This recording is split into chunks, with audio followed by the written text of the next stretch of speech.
नमस्कार दोस्तों, आज की इस वीडियो में मैं लेकर आया हूँ आपका जो कक्षा 11वीं का फसल उत्पादन एवं उद्यान शास्त्र का पेपर होने वाला है। इसके लिए मैं 2 अंक के महत्वपूर्ण क्वेश्चन लेकर आया हूँ। जी हाँ दोस्तों, आपका जो अर्धवार्षिक का पेपर जो 17 दिसंबर को होने वाला है, इसके लिए मैं 2 अंक के बहुत ही इंपॉर्टेंट क्वेश्चन लेकर आया हूँ। ये क्वेश्चन आपको एग्जाम में देखने को मिल सकते हैं।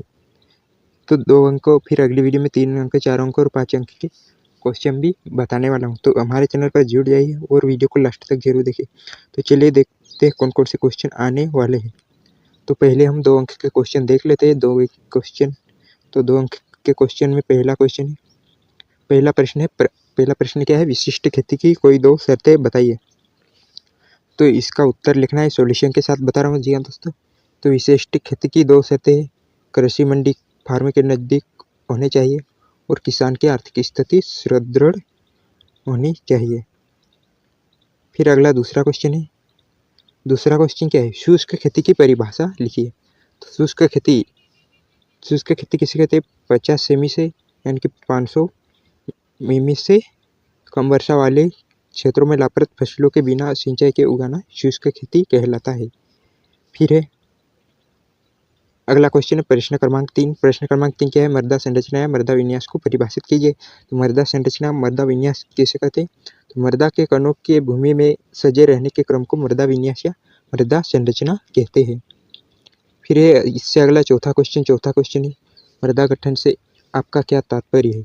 मृदा गठन किसे कहते हैं, तो मृदा में पाए जाने वाले विभिन्न प्रकार के खनिज कणों के सापेक्ष अनुपात को मृदा गठन कहते हैं।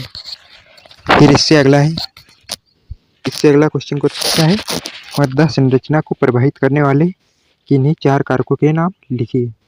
तो मृदा संरचना को प्रभावित करने वाले कारक कौन कौन से 4 कारक है। पहला है जलवायु, उर्वरक एवं खादों का प्रयोग, जल निकास, तथा चौथा है जुताई गुड़ाई आदि क्रियाओं का प्रभाव।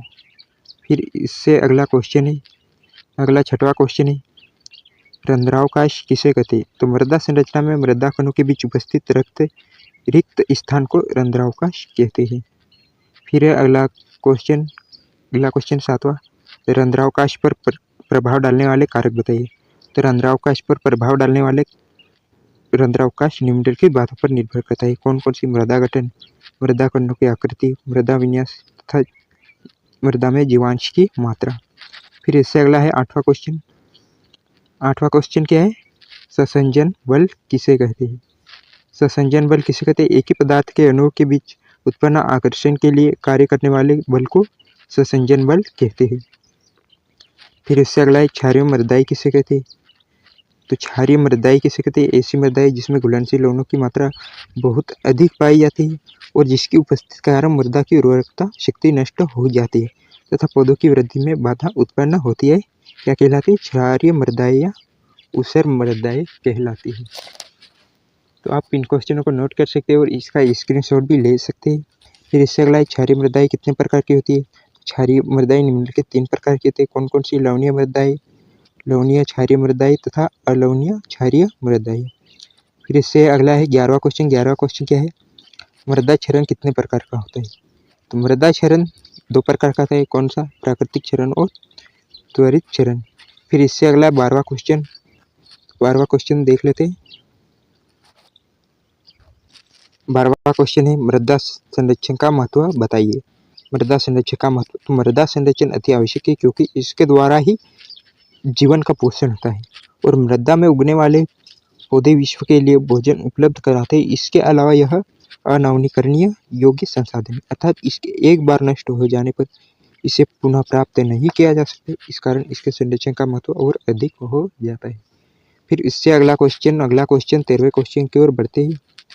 13वां क्वेश्चन है, देशी हल को बहुउद्देशीय हल क्यों कहा जाता है। तो देशी हल को बहुउद्देशीय हल क्यों कहा जाता है, इसका उत्तर है, देशी हल जुताई का एक ऐसा उपकरण है जिसका उपयोग अनेक उद्देश्यों जैसे कि भूमि की जुताई, खाद मिलाने, बीज बोने तथा खड़ी फसलों में घास फूस नष्ट करने आदि में किया जाता है। इसलिए इसे बहुउद्देशीय हल भी कहते हैं और स्थानीय आवश्यकताओं के अनुसार इसकी बनावट एवं आकार में भिन्नता हो सकती है, यानी कि स्थान की आवश्यकता के अनुसार इसका आकार अलग अलग हो सकता है। फिर इससे अगला है, हैरो क्या है। इसके प्रमुख भाग लिखे। तो हैरो क्या है? हैरो एक ऐसा यंत्र है जो द्वितीयक भू परिष्करण के काम में आता है।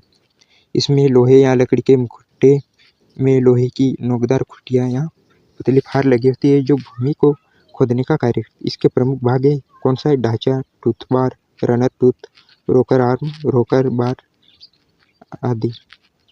फिर इससे अगला है बखर का उपयोग लिखिए। तो बखर का उपयोग लिखिए। तो बखर का उपयोग खरपतवारों की जड़ काटने में किया जाता है। यह घास, खाद आदि मिट्टी को भरपूर करता है।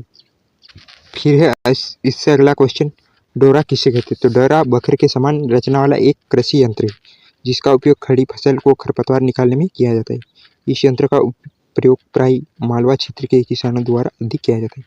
फिर अगला क्वेश्चन नंबर 17 की तरफ बढ़ते हैं। तो विनोवर क्या है? विनोवर क्या होता है? तो विनोवर एक ऐसा यंत्र है जिससे ओसाई की जाती है, अर्थात अनाज एवं भूसी के मिश्रण से दोनों को अलग अलग किया जाता है। फिर है अगला क्वेश्चन है फिर प्रश्न क्रमांक 18वां क्वेश्चन है, जवार का वानस्पतिक नाम एवं कुल लिखिए।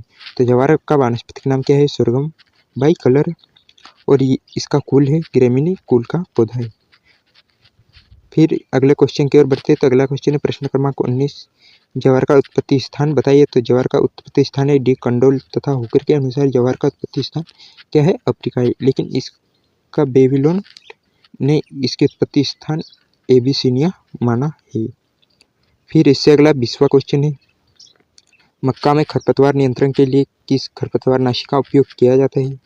तो मक्का में खरपतवारनाशी नियंत्रण के लिए 1.5 से 2.0 किलोग्राम सिमचिन या एट्राजिन के को 800 से 1000 लीटर पानी में घोलकर प्रति हेक्टेयर छिड़काव करते हैं। फिर इससे अगला एक प्रश्न क्रमांक 21 है, बाजरा का वानस्पतिक नाम एवं कुल लिखिए। तो बाजरा का वानस्पतिक नाम है पेनिसेटम टाइफोइड्स, और इसका कुल है ग्रेमिनी कुल क्या बोलते हैं? पोएसी कुल भी बोलते हैं। तो आज की इस वीडियो में बस इतने ही क्वेश्चन। अगले वीडियो में भाग 2 में और क्वेश्चन लाऊंगा, इसमें 3 अंक, 4 अंक और 5 अंक क्वेश्चन बताऊंगा। और चैनल पर नहीं तो चैनल को सब्सक्राइब कर दीजिए।